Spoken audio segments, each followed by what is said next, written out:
Hello, I'm Mrs. Charity. Welcome to the Glorious Heritage Overview of Catholic Church History. Discover the amazing story of the Church together as a family as you color and paste your way through the timeline and printables, which you can find on our website. And now let's move into our topic for today. Hello, I'm Mr. Charity, and welcome to the Glorious Heritage Catholic History video series. Today's topic is number 34. Early church councils. Sometimes families have problems that get worse and worse. Maybe one of your siblings was misbehaving and didn't stop. Maybe the children started to ignore their chores more and more. Maybe the children went to bed later and later every night. Maybe someone was stealing candy from the kitchen and it became a big problem. If you have ever experienced something like this, then you probably know how your parents solved the problem. They usually gathered all the children and talked to them firmly. Then they usually made some new family rule to prevent this problem from happening again. This is similar to what the Catholic Church did in the early years of its history. Do you know what a council is? It's very easy to understand. A council is when many bishops and priests meet to discuss something important about the Catholic faith. Then the Pope can approve the council, which means that it becomes an official council of the Catholic Church. At a council, the Church usually makes a new dogma or doctrine to deal with the problem of a heresy. A heresy is when a baptized Catholic rejects some part of the Catholic faith. If you don't stop a heresy, it'll grow bigger and bigger. The Catholic Church had many problems with heresies in its early history. You can think of the Catholic Church as a big family and the Pope as the father of the family. Just like the problems in our families can become serious, so can the problems of heresies become serious in the Church. To stop these problems, the Church called a council where all the bishops met, like your parents called a family meeting to stop the problem in your family. Then the Church made new rules to stop the heresy, just like your parents did in your family. Let me tell you about some of the early councils and the heresies they stopped. You should already know two councils because we talked about them in other videos. The first council of the Church was the Council of Jerusalem. The second one was the Council of Nicaea in 325 AD, which condemned the heresy of Arianism. Another important council was the Council of Ephesus in 431 AD. There was a heretic named Nestorius who denied that Christ was one person with two natures, one divine and one human. Nestorius said that Christ was two people and not one. To stop this heresy, the Council of Ephesus gave us the dogma of Our Lady Theotokos. Mrs. Charity will explain what that means soon, so just remember that word, Theotokos. Another important council was the Council of Carthage in 418 AD, which condemned the heresy of Pelagianism. This heresy denied original sin. Pelagianism said the outrageous lie that we don't need our Lord's death on the cross to go to heaven.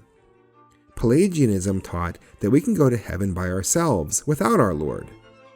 This is a terrible lie because our Lord came to earth and died on the cross to open up the gates of heaven for us.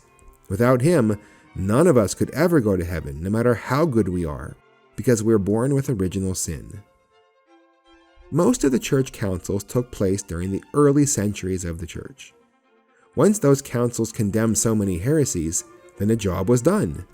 That is why there were more councils at the beginning of church history than there are later on. We are fortunate that the church had councils and condemned all those awful heresies. Without those councils, we would be lost for sure. Okay, now Mrs. Charity will tell you about the word Theotokos. Hello, I am Mrs. Charity. You may have heard Mr. Charity use the word Theotokos. Do you know what it means? It is not an English or a Latin word, but a Greek word. Theotokos means God-bearer. Our Lady is the Theotokos because she gave birth to our Lord, who is both God and man. Therefore, Our Lady is the Mother of God. This is a Catholic dogma that is very important. It shows that our Lord was one person with two natures, human and divine. This simple truth defeated many heresies that plagued the early church. And because of this dogma of Theotokos, the church would later go on to define other dogmas about Our Lady, like the Immaculate Conception and the Assumption. Welcome back. Here's a story about the Council of Ephesus and Theotokos. The year was 431, and the city of Ephesus was buzzing with excitement. The Roman Emperor Theodosius II had summoned a council of Christian bishops from all over the world to settle a dispute that threatened to divide the church. The main issue was the nature of Christ and his relationship to his mother. On one side was Nestorius, the Patriarch of Constantinople, who taught that Christ had two distinct natures, human and divine, and that Our Lady was only the mother of his human nature and not his divine nature. He preferred to call her Christotokos, which means Christ-bearer, rather than Theotokos, which means God-bearer. On the other hand was Saint Cyril, the Patriarch of Alexandria, who defended the traditional belief that Christ was one person with two natures, human and divine, united in a mysterious way, and that Our Lady was the mother of his whole person in both of those natures. Saint Cyril insisted on calling her Theotokos, which means God-bearer, to affirm that Christ was truly God and truly man and had a unique role in the salvation of Christians. Saint Cyril presided over the council, which consisted of about 200 bishops, mostly from Egypt and Syria. He presented his arguments against Nestorius, based on the scriptures, the writing of the church fathers, and the Nicene Creed. He also read his own letters to Nestorius and Nestorius' replies, which he had exchanged before the council. He accused Nestorius of dividing Christ into two persons and denying the dignity and honor due to Our Lady. Nestorius, who was staying in a nearby monastery, refused to go to the council, claiming that it was biased and illegitimate. He sent his own representatives, who tried to defend his position, but they were shouted down by the majority of the bishops who agreed with Saint Cyril. The council declared Nestorius was a heretic and excommunicated him from the church. They also affirmed the title of Theotokos for Our Lady and praised her as the Mother of God and the Mother of the Faithful. The council then sent a letter to the emperor, telling him of the council's decision. And they also sent letters to all the bishops, clergy, and people of the church, explaining their doctrine and condemning Nestorius. The Council of Ephesus was an important event in the history of the church.